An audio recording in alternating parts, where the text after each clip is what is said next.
अस्सलाम वालेकुम readers, I hope so आप लोग खैरियत से होंगे।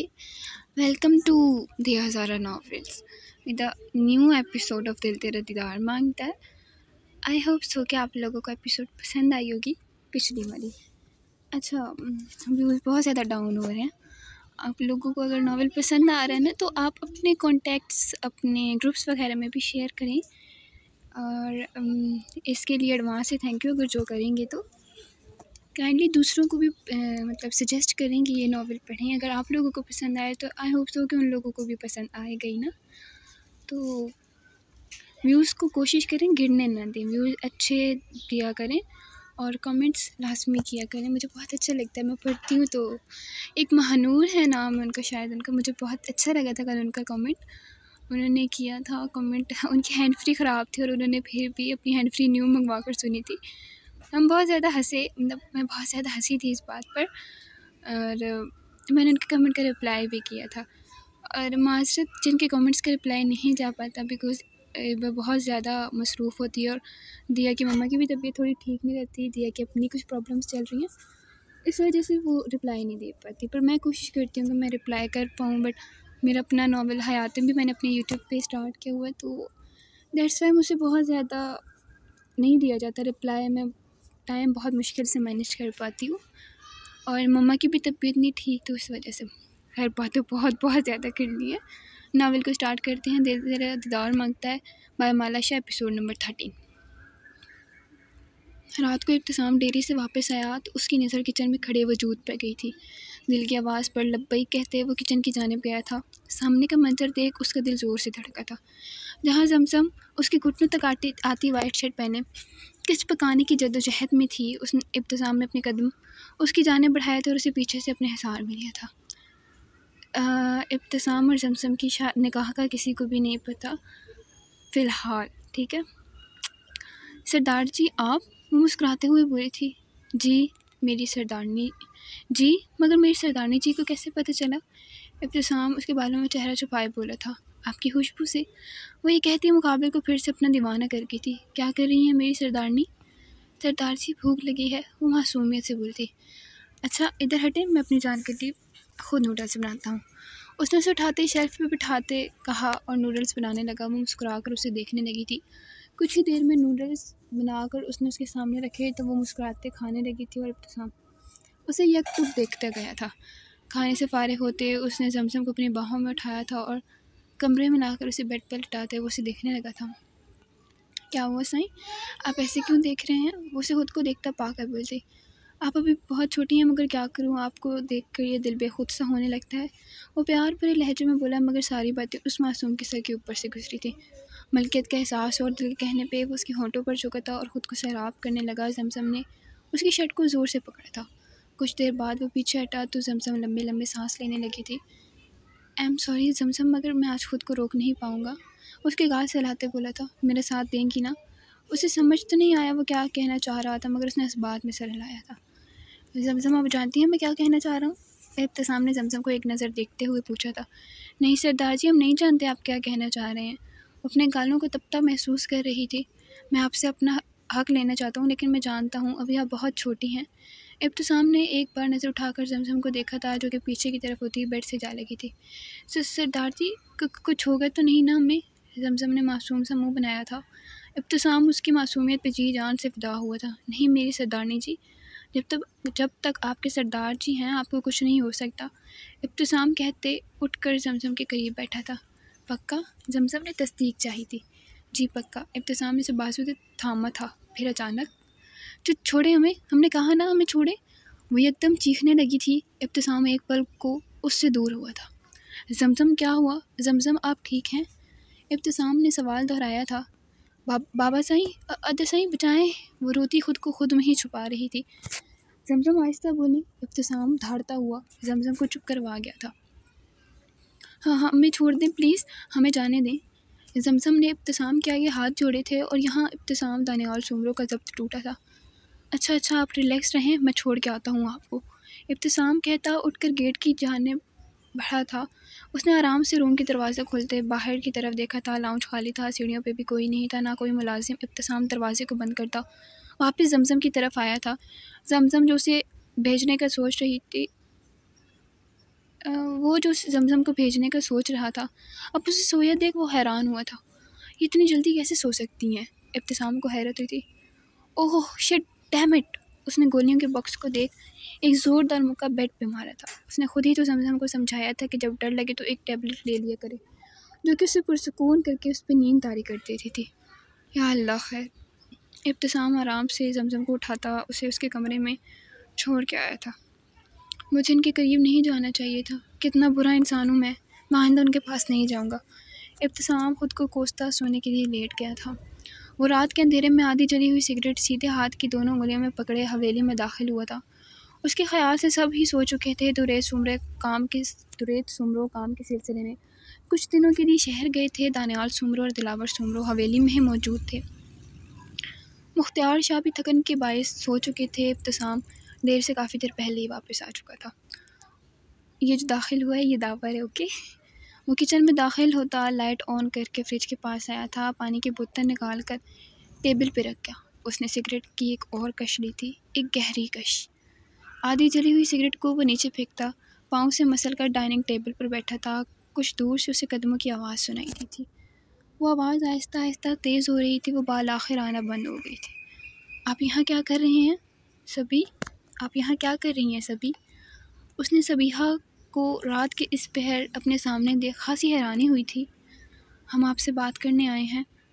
वो बिल्कुल पुरएतमाद थी, आंखों में लाल डोरियां थीं, लेकिन उसका लहजा बिल्कुल सादा हर जज्बे से आरी था। जी कहें। उसने पानी के गिलास वापस टेबल पे रखते अपने दोनों हाथों को सीने पे बांधा था। आप हमसे क्या चाहते हैं? उसे आज शाम ही इब्तिसाम ने दावर की मोहब्बत का बताया था, लेकिन वो अब चाह कर भी कुछ न कर सकती थी, क्योंकि उसके बाबा से उसे बता गए थे कि इस जुम्मे को उसका निकाह है। मैं आपको चाहता हूँ। मैं आपको सबीहा दानियाल सुमरो से सबीहा दावर सुमरो बनाना चाहता हूँ। आज पहली बार उस शख्स ने अपनी मोहब्बत को लफ्ज़ों में बयान करने की अदना सी कोशिश की थी, लेकिन ऐसा मुमकिन नहीं है। और खुदारा ये मोहब्बत का झूठा ढोंग करना बंद कर दें। मोहब्बत एक पाक जज्बा है, उसे इस तरह नापाक मत करें। सबीहा ने गुस्से से दावर को देखा था। Did you think that I am telling lie to you? क्या आप ये सोच रही हैं मैं आपसे झूठ कह रहा हूँ? इसकी उर्दू मीनिंग है, ठीक है। उसने अपने कदम सबीहा की तरफ बढ़ाए थे। जी हमें यही लगता है कि बल्कि आप सभी झूठ बोलते हैं। आप एक झूठे और धोखेबाज इंसान हैं। और ये मत भूलें कि आप पहले भी एक बार हमें छोड़कर जा चुके हैं, और आइंदा हमारे अदसई से हमारे बारे में कोई भी बात मत कीजिएगा। उसे वार्न करने के अंदाज में कहती मुड़ती हुई वहाँ से जाने लगी थी। सभी मेरी बात सुने। दावर ने आगे बढ़कर उसका हाथ थामा था। वो कांपने लगी थी उसके छूने से। वो मुड़ी थी, आंखों में जहाँ की नफरत समोए। उसने दावर को देखते एक ज़ोरदार थप्पड़ उसके मुंह पे मारा था। आइंदा में छूने की गलती भी ना करना। वो अपने हाथ को छुड़वाती जो कि उस शख्स की ढीली गिरफ्त में था। तेज़ी से किचन से निकलती जल्दी सीढ़ियाँ चढ़ती अपने कमरे में दाखिल हुई थी। या अल्लाह, ये क्या कर दिया हमने? हमें माफ़ कर दीजिएगा। I am sorry Allah ji, I am sorry Allah Sai. वो रोती हुई दरवाजे को पकड़े खड़ी थी। नहीं, हमने बिल्कुल ठीक किया है। इससे उनके दिल में हमारे लिए नफ़रत पैदा होगी। हाँ, हमने बिल्कुल ठीक किया। वो कहका लगा कर हंसी थी, एक दर्द से लबरेज हंसी। उसके अंदर जैसे कुछ टूटा था, उसका दम घुट रहा था। वो सकती हुई बेड पर औंधे मुंह लेटी थी। ये पूरी रात उसे अज़ियत देने के लिए काफ़ी थी। खुलूस, मोहब्बत, चाहत और वफ़ा अब इस दौर की रवायत नहीं है। गम, दुख, दर्द, तेरी याद और हम। किससे अब कोई शिकायत नहीं है, किसी से अब कोई शिकायत नहीं है। वो थप्पड़ उसके मुंह पर नहीं, दिल पे लगा था। बचपन से अब तक की ज़्यादतियों का मदावा भी कोई नहीं कर पाया था, और अब उससे उसकी वाहिद खुशी भी छीन ली गई थी। एक बाकी आंसू का कतरा उसकी आंख से बहता ज़मीन में ही कहीं जज्ब हुआ था। वो अपनी जेब से सिगरेट निकालता उसे जलाकर कमरे में आया था। पूरी रात उसके कांटों पे गुजरी थी। कश पे कश उसकी जान पे हावी हुए थे। वो अपने होश गंवाता बेड पर ढेर हुआ था। अमरेहा, आज तुम स्कूल मत जाओ, आज हमें कहीं जाना है। शमसा बेगम अमरेहा को स्कूल के लिए तैयार होता देख बोली थी। मगर अम्मी, हमें कहाँ जाना है? अमरेहा ने कभी मजबूरी के अलावा वो जॉब से ऑफ़ नहीं लिया था। वहीं जहाँ से हमारी कहानी शुरू हुई है, जहाँ के हम मुकीम हैं, मैं थक गई हूँ तुम्हारे बाप को यूँ तन्हा तड़पते हुए देखकर। वो मुझसे कुछ कहते नहीं हैं, लेकिन उन्हें अपने घर की बहुत याद आती है। शमसा बेगम अपनी आंखों में आंसुओं को धकेलती हुई बोली थी। लेकिन अम्मी कहाँ, और ये आप क्या कह रही हैं, मुझे समझ नहीं आ रही। अमरेह ने उनसे जैसे तस्दीक चाही थी। बेटे, तुम्हारे बाबा अपने गांव शाहपुर के सुमरो सरदार मुख्तार शाह के सबसे बड़े बेटे हैं। उन्होंने मुझसे अपनी मर्ज़ी से शादी की थी, और वो कभी वापस अपने गांव नहीं गए, और उसी वजह से वो कभी अपने वापस गांव नहीं गए। शमसा बेगम अगर आज अमरेहा को सच्चाई न बताती तो यकीनन उनका दिल फट जाता। वो आज बहुत बेबस हुई थी। अमरेहा, मानो और अहमद को सिर्फ इतना पता था कि उनका ताल्लुक़ शाहपुर नामी किसी गांव से है, लेकिन कराची की मसरूफ़ ज़िंदगी में वो सब भूल चुके थे। अम्मी, आप हौसला रखें, बताएं मुझे कहाँ जाना है, हम ज़रूर जाएंगे। अमरेहा उनकी पीठ थपथपाती हुई बोली थी। शाहपुर जाना है मुझे, मैं तुम्हारे दादा सिंह से खुद माफ़ी मांगूंगी, लेकिन अब मैं तुम्हारे बाप को मज़ीद तड़पता हुआ नहीं देख सकती। शमसा बेगम बहुत अफसुर्दगी से बोली थी। ठीक है, मैं बैग उठा लूँ, फिर निकलते हैं। वो कहती कमरे की तरफ गई थी। थोड़ी देर में वो बैग अपने हाथों में लिए वापस बाहर आई थी। वो दोनों घर को बंद करती बस स्टॉप पे आई थी। अस्सलाम वालेकुम चाची साईं। एहतशाम ने शमसा बेगम के पास गाड़ी रोकी थी। अब एहतशाम कौन? एहतशाम शायान एहतशाम सुमरो उनका फुल नेम है। वही जो अमरेहा के टीचर सर थे, वो अमरेहा के कज़न है। राज हो गया रिवील। वालेकुम अस्सलाम, मेरा शहज़ादा कैसा है? शमसा बेगम मुस्कुराती हुई अपने चादर को दुरुस्त करती उससे पूछ रही थी। आप दोनों गाड़ी में बैठ जाएं, बाहर बहुत धूप है, फिर बताता हूँ। एहतशाम अमरेहा का हैरत से खुला हुआ मुंह देखकर बामुश्किल अपनी मुस्कुराहट छुपा पाया था। बैठो अमरेहा। शमसा बेगम गाड़ी का दरवाज़ा खोल कर बैठ गई थी। मिस अमरेहा शम्स, आप मुन नाजिस की गाड़ी में बैठना पसंद करेंगी?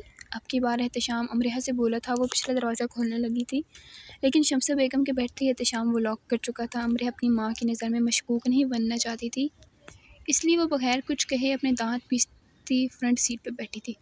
आप सुनाएं चाची साईं की तबीयत कैसी है अब?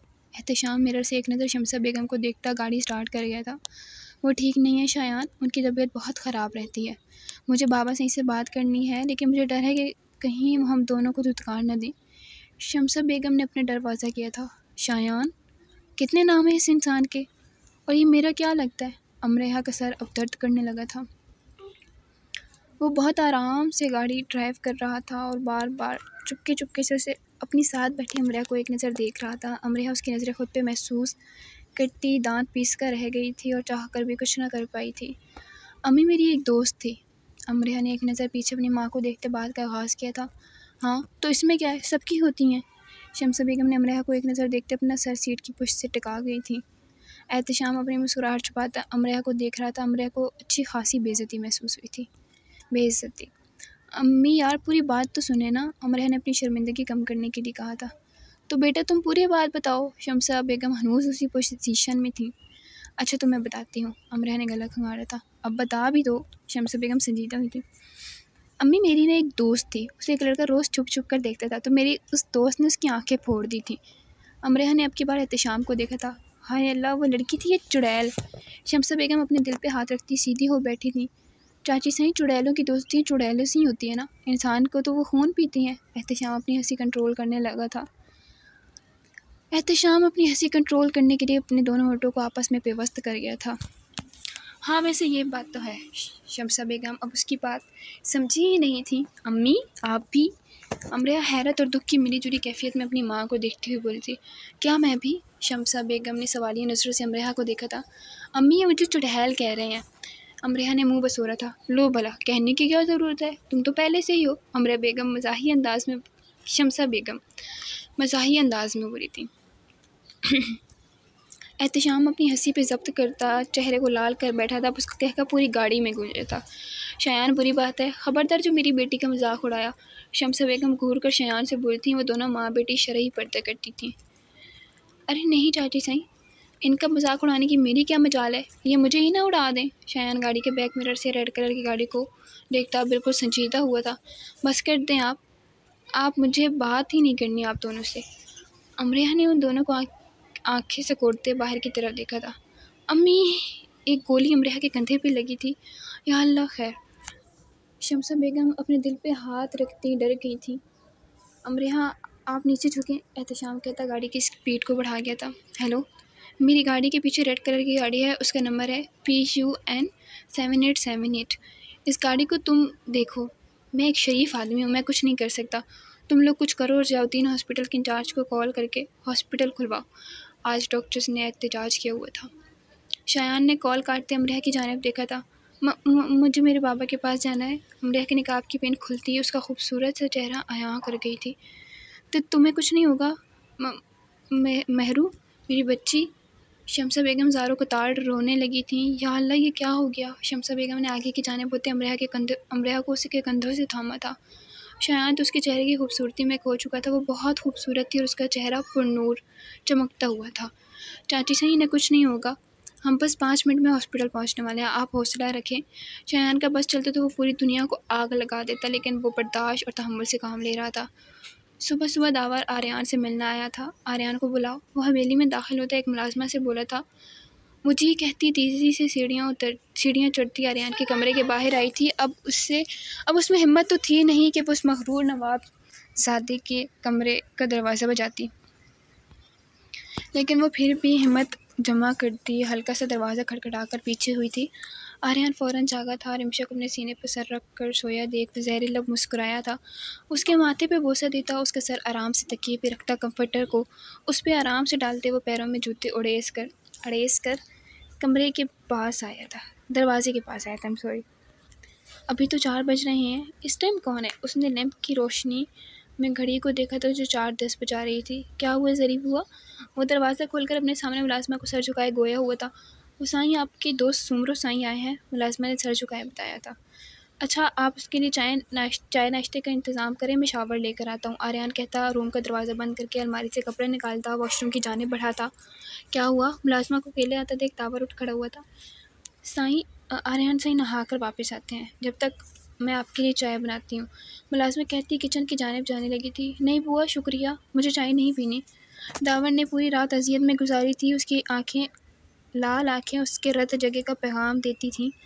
जी ठीक है, ज़रीफ बुआ कहती वहाँ से जा चुकी थी। दावर अपने सर में उठती ठेसों को नज़रअंदाज करता लाउंज के चक्कर लगा रहा था। बैठ जाओ, खड़े क्यों हो? जब्बार सॉरी मुख्तार शाह, और यहाँ पे गलत नेम मेंशन होगी, जब्बार सुमरो। मुख्तार शाह जो कि शायद तहज्जुद पढ़कर अपने कमरे से आए थे, उसे लाउंज में दावर को बैठा देख उसके पास आए थे। दादा साईं, दावर को बस इस वक्त सहारे की ज़रूरत थी। वो आगे बढ़कर मुख्तार शाह के गले लगता रो पड़ा था। लोग कहते हैं मर्द कभी नहीं रोते, लेकिन मोहब्बत ना मर्द देखती है ना औरत, बस वो फना कर देने का हुनर रखती है। बस करो दावर साईं, मर्द साथ नहीं रोते। मुख्तार शाह उसकी कमर थपथपाते हुए बोले थे। दादा साईं, इश्क कोई ज़ात नहीं देखता। वो हल्का सा मुस्कुराता हुआ पीछे हुआ था। एक थप्पड़ पड़ेगा तुम्हें। दावर, अगर अब रोए ना तो बताओ बात क्या है? मुख्तार शाह टेबल से पानी के गिलास उठाते दावर को पकड़ा गए थे। दादा साईं, मुझसे मेरी मोहब्बत छीन रहे हैं वो लोग। दावर इंतहाई ज़ब्त से बोला था। मेरी बेटी की भी छीनी थी, तुम तो फिर पोते हो, फिर क्यों कर रहे हैं वो ऐसा? मुख्तार शाह ने पहली बात बहुत आहिस्ता की थी, लेकिन दावर सुन चुका था। अना, दादा साईं, चाचू साईं बस अना में मुझसे सब जीतना चाहते हैं। मैं अपने सब कुछ कुर्बान करने के लिए तैयार हूँ, लेकिन वो मेरी तरफ देखते ही नहीं। दावर पानी का एक घूंट अपने हलक से उतारता हुआ बोला था। बेटा, अना बहुत जालिम चीज़ है, सब कुछ नज़रअंदाज करवा देती है। तुम हौसला रखो। मुख्तार शाह के आगे वो उदास आंखें चीख कर अपने साथ हुई ज़्यादती का बता रही थीं। वो अपने माथे से पसीना साफ़ करते उठकर तेज़ तेज़ चलते हवेली से बाहर निकल गए थे। दावर उनके इस तरह जाने पे ठटका था। खैरियत है सुमरो साईं, कैसे आना हुआ? आर्यन सीढ़ियों उतरता लाउंज में दाखिल हुआ था। यहाँ नहीं बता सकता, डेरे पे चल। दावर कहता बाहर निकला था। आर्यन भी उसके पीछे ही निकला था। फजर की अजानों की आवाज़ सुनते वो नींद से बेदार हुई थी। उसे सर में शदीद दर्द महसूस हुआ था। वो रोते रोते बेड के किनारे से सर टिकाए सो गई थी। अब उसका पूरा जिस्म टूट रहा था। वो हिम्मत जमा करती आराम से उठकर वॉशरूम गई थी, गर्म पानी से शावर लेकर। अब उसका दिमाग कुछ हद तक पुरसुकून हुआ था। वो दुपट्टे को नमाज की तरह लपेटती वॉशरूम से बाहर निकली थी। कब्र से जाहे नमाज निकाल कर वो जाहे नमाज बिछाती। जैसे ही खड़ी हुई थी, आंसू मोतियों की तरह एक बार फिर से उसके रुखसारों की जीनत बने थे। वो अपने रब के आगे रोती थी, क्योंकि वो जानती थी कि कोई नहीं है तब भी अल्लाह है और कोई है तब भी उसका रब उसके साथ है। उसने बहुत आहिस्तगी से नमाज की नीयत बांधते अल्लाह अकबर कहते नमाज शुरू की थी। उसके आंसू अब भी रवां थे। आंसुओं की वजह से मंजर थोड़ा धुंधला होता था, लेकिन वो अपनी पलकों को झपकते आंसुओं को रोकने की कोशिश में थी। नमाज अदा करके वो एक बार फिर से सजदा रेज़ हुई थी। प्लीज़ मुझे सब्र दे दें, मुझे टूटने से बचा लें, मैं टूट रही हूँ, ये लोग मुझे तोड़ रहे हैं। आपने बनाया ना मुझे, तो किसी को हक़ नहीं है मुझे तोड़ने का। प्लीज़ अल्लाह जी मुझे बचा लें इन लोगों से। सबिहा कितनी ही देर सजदे में रोती रही और फिर वो उठ बैठी थी। दिल का बोझ अब कम हुआ था, अब वो पुरसुकून हुई थी, दिल में सुकून उतरा था। क्या बात है, तूने खुद बुलाया है, अब एक तरफ गुमसुम सा खड़ा हुआ है क्यों? दावर आर्यान को दूर हल्की हल्की रोशनी की जानिब रुख किए खड़ा देख उसकी पुश्त से नमूदार होते हुए पूछने लगा था। मैंने अल्लाह से कभी कुछ नहीं मांगा, ज़रूरत ही नहीं पड़ी, सब कुछ बिन कहे मिल गया था। सिर्फ एक चीज़ मांगी थी और वो भी नहीं। अपनी पैंट की दोनों जेबों में हाथ धंसाए वो हवाओं का शोर सुनते हुए अपने दर्द को हंसते हुए बयान कर रहा था। ऐसे नहीं कहते दावर, आर्यान ने उसके कंधे पे हाथ रख कर कहा था। मेरे मुकद्दर में फिर भी दर्द सहना लिख दिया गया है, वो अफसरदगी से बोला था। अल्लाह की ज़ात से नाउम्मीद नहीं होना चाहिए, शायद इसी में कोई बेहतरी हो। मैं नाउम्मीद नहीं हूँ, अब तो दिल टूटने का दर्द भी महसूस नहीं होता। मैं उन्हें भूलना चाहता हूँ। उसने लबों पे झूठी मुस्कुराहट सजाई थी। बहुत अच्छा लगा ये जानकर कि दावर सुमरो भी झूठ बोलना सीख चुका है। आर्या ने मुस्कुराकर उसे देखा था। यार वो भी तो झूठ बोल गई ना, उन्हें मुझसे मोहब्बत नहीं है, जबकि मैंने खुद उनकी आंखों में अपने लिए मोहब्बत देखी है। वो फर्जी हंसी अचानक आंखों में पानी ले आई तो उसने अपने नैन हाथों की उंगलियों में छुपा लिए थे। दावर सुमरो इस पल दर्द की इंतहा पर था। झूठी तसल्लियाँ और कह के भी आज उसे रोने से न रोक पाए थे। वो जिसे दुनिया पत्थर दिल कहती थी, जिसके आगे पीछे हर लम्हा नौजवान लड़कियों का हुजूम होता था, जिसकी एक निगाह, एक लफ्ज़, एक अदा पर लाखों लड़कियां मर मिटने को तैयार थीं। उसे किसी लड़की ने मजनू बना दिया था। उसके टूटते अश्क इस बात का सबूत थे कि वो किस हद तक मुखलिस रहा है। यार रो क्यों रहा है? वैसे तुझे मेरे रोने पर बड़ा एतराज़ होता है और अब तू खुद आंसू बहा रहा है। अगर अब किसी ने देख लिया तो लोग क्या सोचेंगे? हमारा अगला सरदार रो रहा है। उसने धीरे से उसके कान में सरगोशी की थी। मुझे लोगों की परवाह नहीं हुई। फिर भी यार, तुझे पता है मेरी दादो क्या कहती थी? वो कहती थी कि मर्द वो ज़ात है जो किसी की मौत पर भी नहीं रोता, पर यह मनपसंद औरत उसे रुला देती है। आहिस्तगी से बोलते वक्त उसने उंगलियों के पूरों से आंसू साफ किए थे। अगर अब कभी वो वापस आएगी तो शादी कर लेगा। बेशक सरे बाज़ार से आ जाए, मुझे वो हर हाल में कबूल है। बस भाई, फिर सोचते हैं तेरे बारे में भी कुछ। तो पहले ख़ुद को तसल्लियाँ दे और फिर मुझे समझाना। उसने हंसकर कहा तो वो खुद भी कहका लगा गया था। आई एम सो सॉरी, मुझसे पढ़ने में मिस्टेक हो रही है बिकॉज़ मेरी तबीयत थोड़ी सी ख़राब है। मुझे बहुत ज़्यादा नींद आ रही है, नींद पूरी नहीं हुई, लेकिन फिर भी मैंने कहा कि नहीं, एपिसोड तो रीड करनी है ना। अच्छा चल आ जाना, सिगरेट पीकर एंजॉय करते हैं। उसकी गर्दन में हाथ डालकर जब आर्यन ने कहा तो वो उसकी आंखों में शरारत देख गया था। तो देखना, कल मैं भी भाभी को कसम से तेरी सारी उल्टी हरकतें बताऊंगा। दावर सुमरो मुस्कुराते हुए आर्यन के हमकदम हुआ था। हाँ, वो पहले से ही जानती हैं कि मैं कितना दूध का धुला हुआ हूँ, तो अपनी फ़िक्र कर। आर्यन ने एक आंख बंद करते दावर से कहा था। वो मिल जाएगी तो सुकून आ जाएगा, अगर ना मिली तो कभी किसी से शादी नहीं करूँगा। दावर एक बार फिर से उदास हुआ था। ज़्यादा मजनू बनने की ज़रूरत नहीं है भाई, चल शाबाश, ठंडी हवा के साथ चाय को एंजॉय करते हैं। आर्यन डेरे में दाखिल होता है, कुर्सी का सीट कर दावर की जानिब करता। चाय मुलाजिम को चाय लाने का कहता पलंग पे बैठा था। तू भी, मेरा मूड नहीं है। दावर ने अपने सरनफी में लाया था। इनकार किया ना तो एक दूंगा कान के नीचे। साले, मुझे चाय का आदी करके अब खुद सड़ी शक्ल बना रहा है। वो चिढ़ गया था। उसके तासुरात पर वो भी हंसा था। अच्छा चल पीते हैं चाय और भुलाते हैं अपने गमों को। ये हुई ना बात, चल अब मूड ठीक कर। आर्यन कहता मोबाइल निकाल कर उसे अपनी पुरानी यूनिपिक्स दावर को दिखाने लगा था।